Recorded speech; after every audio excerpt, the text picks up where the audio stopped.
The Beavers square off against BYU this Saturday. Can we continue the winning streak, or is this quarterback changeup going to put us in a bind? Along these same lines, how will the game affect enthusiasm for OSU's homecoming game against Utah State?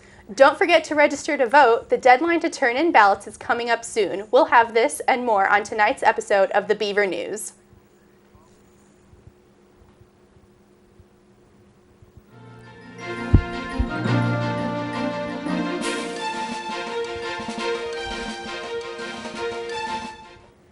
Good evening and welcome to your Wednesday night edition of the Beaver News. I'm Allison Headley. And I'm Kristy Wilkinson. We're glad you could join us tonight. Oregon State homecoming is just around the corner. With the Beavers' 3-0 winning streak, it is a great time to come together and really get on board with school spirit. Spirit Week will be from October 15th through the 20th here at MUPC. We'll be hosting different events throughout campus to get students excited about homecoming weekend. The parade will go through campus, led by the OSU Marching Band, and afterwards, there will be a bonfire at 7:15, where speakers Grand Marshal Alex Serva and Mike Kelly will be speaking at the event. Spirit Week and homecoming are a great time to come together as a community to enjoy good music, good food, and good people. According to the Daily Barometer, Dixon Recreational Sports is now offering drop-in classes called Sports Conditioning and Beaver Boot Camp. They are held in McAlexander Fieldhouse on Mondays and Wednesdays from 4 p.m. until 5 p.m. and 5:15 until 6:15 p.m. They are free to students, and the only thing you need to bring with you is your student ID.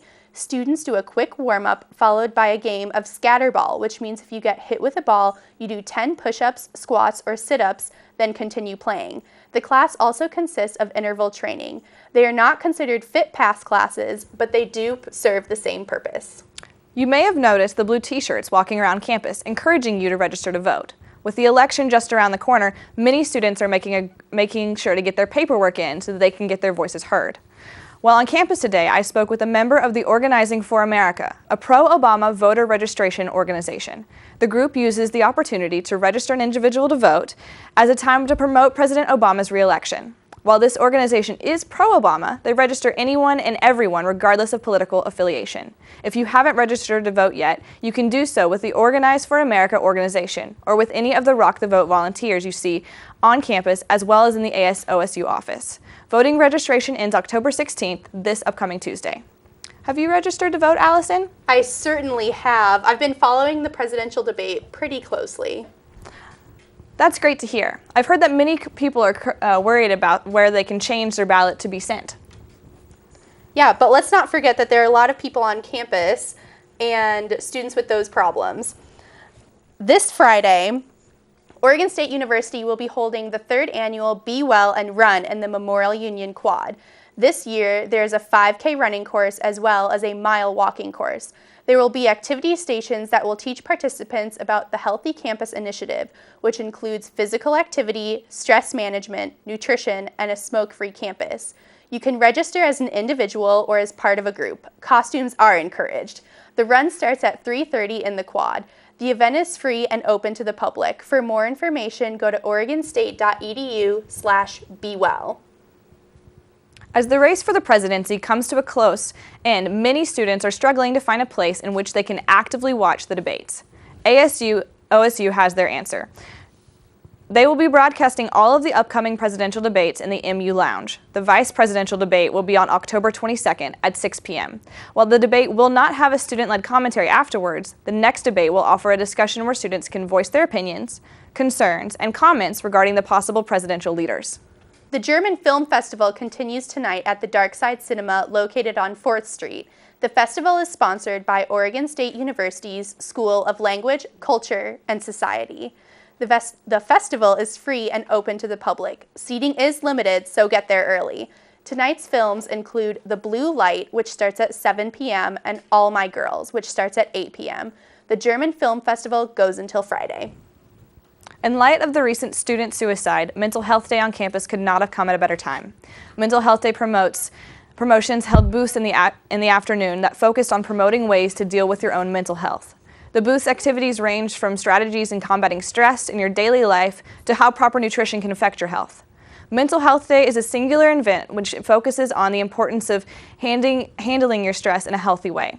But OSU provides many resources including relaxation class and CAPS, which can help you with your stress. I could definitely use a mental health day with midterms coming up soon. Registration continues for the Dad's Weekend Golf Tournament. The deadline to register is October 30th at 5 p.m. at Dixon Recreation Services. The tournament is Friday, November 2nd from 1 p.m. until 5 p.m. at the Trysting Tree Golf Course. It costs $65 per team of two to participate. This week and next, the OSU Pride Center is holding a fundraiser, Rag to Drag. Earlier today, I spoke with the OSU's Pride Center internal coordinator, Rylan Wall, who let me know that the drive would be going on all this week and next. Any clothing that you would like to donate to the cause can be dropped off at the OSU Pride Center or any of the cultural centers. Once the drive is completed, the Pride Center will go through the donated clothing, and anything they do not use will be donated to the local charity organization, Vina Moses Center. Friday at 4 p.m. in Shepherd Hall, room 106, Dr. Gerald Varughese will present his research, The Sportification of Games, Neoliberalism, Masculinity, and the Erasure of Play. Dr. Varughese will be discussing the cultural implications of digital games as sports. He will also talk about how esports bring together notions of technological and violent masculinity. The lecture is free to the public. Seating is limited. In the Pines Music Project will be interviewing a bluegrass hip-hop band, Gangstagrass, tomorrow. The band will be playing at Cloud and the Kelly tomorrow at 9 p.m. The interview will be up and running Tuesday of next week on YouTube. The band's artists are from all over, but they have settled in Brooklyn and will be in town touring around Oregon for the next few weeks. Tomorrow at the LaSalle Stewart Center in the Austin Auditorium, Joey Pants Pantalonio will ask the question, What's on Your Mind? A mental health series of events for 2012. Pantalonio will be telling his story, and the event will include parts of his documentary, No Kidding, Me Too. There will be a question and answer segment as well. No Kidding, Me Too is a nonprofit organization dedicated to removing the stigma associated with mental illness. The event is free, however, seating is limited. Over the past decade, student enrollment has increased by 30%, and the vacancy rates for rentals are at a low 1%. Measure 0280, otherwise known as the Sather Annexation, propositions to annex a 33-acre site. The proposal suggests using the 33-acre plot of land for student housing. The project will now allow another student housing development to accommodate 650 students. Corvallis has the highest rental housing occupancy in the country, and the goal for the building is to provide students with a safe and convenient residence close to campus. Landmark Development is a company that would be handling the construction. The opposing group has voiced concerns that there has been too much construction around Corvallis already, and the protest under the slogan, Not in My Backyard. Are you interested in studying abroad or participating in an international internship? If you are, the Global Opportunities Fair is the place for you. At the fair, you will have the opportunity to see exhibits, hear from past participants, and speak with representatives from the programs. The fair will be held in the Memorial Union Ballroom. It starts at 10 a.m. and ends at 2 p.m. With the upcoming game against BYU this Saturday, it's time to throw it over to Kristy with our sports report. Kristy, what can we expect this weekend?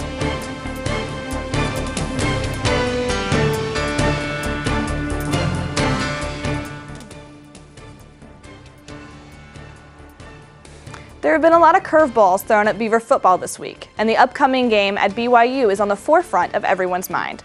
Since Mannion's injury in the Washington State game, his absence has been hurting morale. There might be a slight struggle on the offense, but in a joint interview with Vaz and Riley, Coach expressed confidence in Vaz's ability to lead the team this weekend. Vaz has been preparing and is more ready to set up. Vaz and Riley think he is ready, and he will be proving himself at this weekend's game. BYU has a home field advantage this weekend, and there are concerns that this particular away game will be a tough one to start out with. While CBS is projecting BYU to win with a 5.5 points, in light of the recent success streak, Beaver fans are optimistic and looking forward to the game. Thanks, Kristy. Well, that's all the time we have tonight on the Beaver News. I'm Allison Headley. And I'm Kristy Wilkinson. Thanks for watching and have a good night. Struggle.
Bye.